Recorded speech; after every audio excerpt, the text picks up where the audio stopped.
ठीक है, अब मैं उसी कहानी को आगे बढ़ाता हूँ और आपको काली माता जी के उस अद्भुत युद्ध और विजय का पूरा वर्णन दूंगा, जिसमें भक्ति, रोमांच और उनकी अपार शक्ति का अनुभव होगा।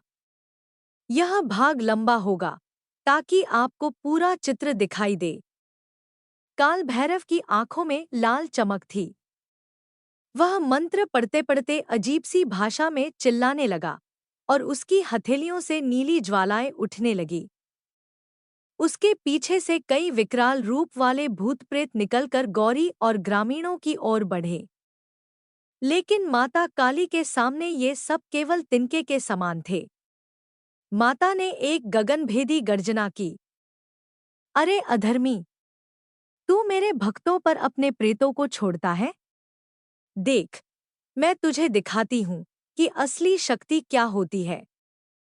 माता के हाथ में धारण किया त्रिशूल स्वयं अग्नि से जल उठा। एक ही वार में 10 प्रेत धराशायी हो गए और उनकी चीखें हवा में गुम हो गईं। गौरी कलश को मजबूती से पकड़े खड़ी थी। उसकी आंखों में अब डर नहीं, बल्कि माता पर अटूट विश्वास था। काल भैरव पीछे नहीं हटा। उसने अपने यज्ञकुंड में रक्त अर्पित किया और एक विशालकाय अंधकारमय आकृति प्रकट कर दी। यह महाशेष नामक राक्षस था, जिसका शरीर 10 हाथियों के बराबर था और मुंह से आग की लपटें निकल रही थी। गांव वाले कांप उठे, लेकिन माता काली ने अपने कदम आगे बढ़ाए। उनकी आंखों से बिजली सी चमक निकली और उन्होंने तलवार से एक वार किया। पर महाशेष इतना शक्तिशाली था कि वार पड़ते ही उसने एक भयानक दहाड़ मारी और अपने विशाल हाथ से माता पर प्रहार किया। वह प्रहार देखकर धरती हिल उठी, लेकिन माता काली स्थिर खड़ी रहीं।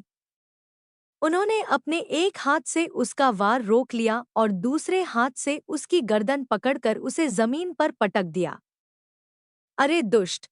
तू सोचता है कि तू शक्ति का मालिक है। शक्ति तो केवल धर्म और भक्ति के लिए है। इतना कहते ही माता ने उसे अपने पांव तले दबाया और त्रिशूल उसकी छाती में भोंक दिया।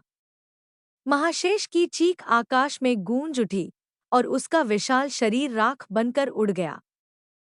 अब काल भैरव अकेला बचा था, पर वह डरने के बजाय और क्रोधित हो गया।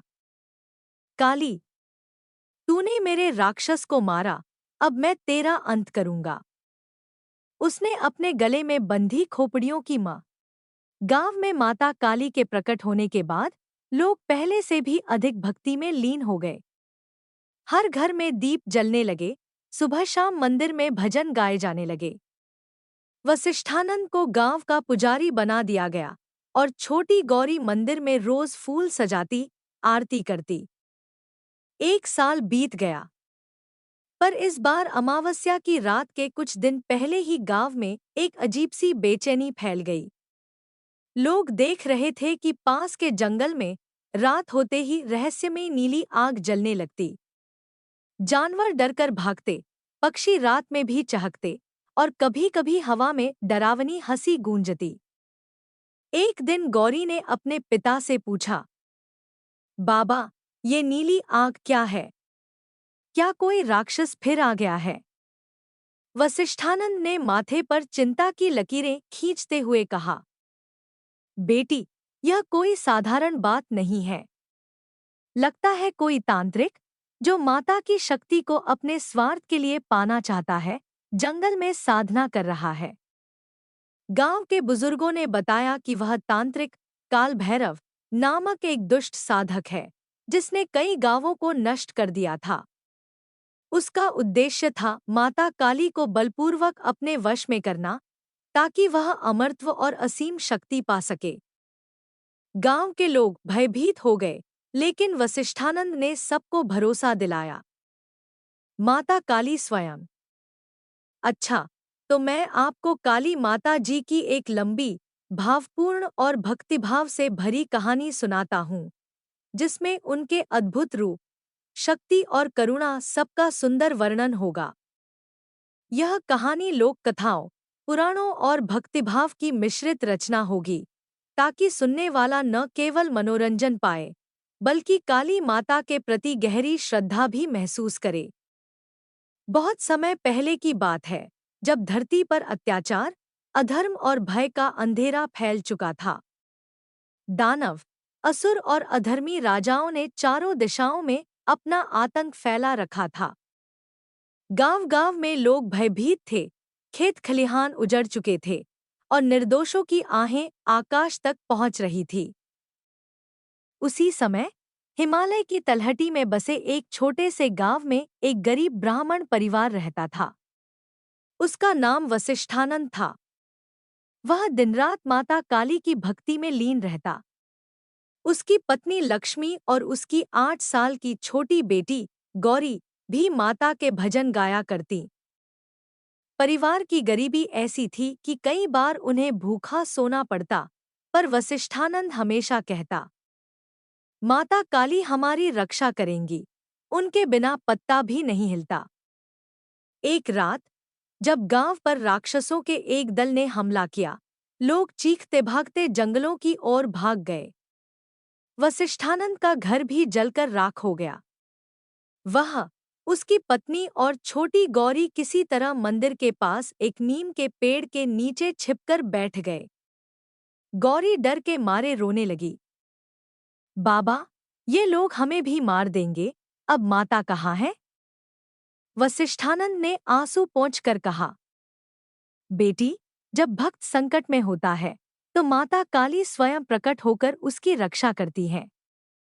उसी समय आकाश में बिजली सी कौंधी, हवा में एक अजीब सी गंध फैल गई, मानो हवन की अग्नि और चंदन की खुशबू मिल गई हो। मंदिर की घंटियां अपने आप बजने लगी। अचानक चारों ओर सन्नाटा छा गया और मंदिर के गर्भगृह से एक तेज काली ज्योति बाहर आई। वह ज्योति धीरे धीरे एक अद्भुत रूप में बदल गई। यह स्वयं माता काली थी। उनका वर्ण गहरा श्याम था, आंखें लाल अंगारों की तरह जल रही थी, मस्तक पर अर्धचंद्र और गले में खोपड़ियों की माला थी। एक हाथ में तलवार, दूसरे में राक्षस का कटा हुआ सिर, तीसरे में त्रिशूल और चौथे में वरमुद्रा। उनके पैरों के नीचे सिंह गर्जना कर रहा था। माता ने गगनभेदी स्वर में कहा, हे दुष्टों, मेरे भक्तों पर अत्याचार करने का परिणाम भुगतने का समय आ गया है। इतना कहते ही माता ने युद्ध का भयानक रूप धारण किया। उनकी एक गर्जना से राक्षस धराशायी हो गए। तलवार की एक चोट में कई दुष्टों के सिर कटकर गिर पड़े। जो बचे, वे भय से भाग खड़े हुए, पर माता काली ने उन्हें चारों दिशाओं में खोजकर समाप्त कर दिया। युद्ध समाप्त होते ही माता का स्वर कोमल हो गया। उन्होंने वसिष्ठानंद, लक्ष्मी और छोटी गौरी को आशीर्वाद देते हुए कहा, हे मेरे सच्चे भक्त, अब तुम्हें किसी से डरने की आवश्यकता नहीं। तुम्हारी भक्ति ने मुझे यहाँ बुलाया है। मैं सदा तुम्हारे साथ रहूंगी। माता ने अपने करुणामयी हाथ से गौरी के सिर पर स्पर्श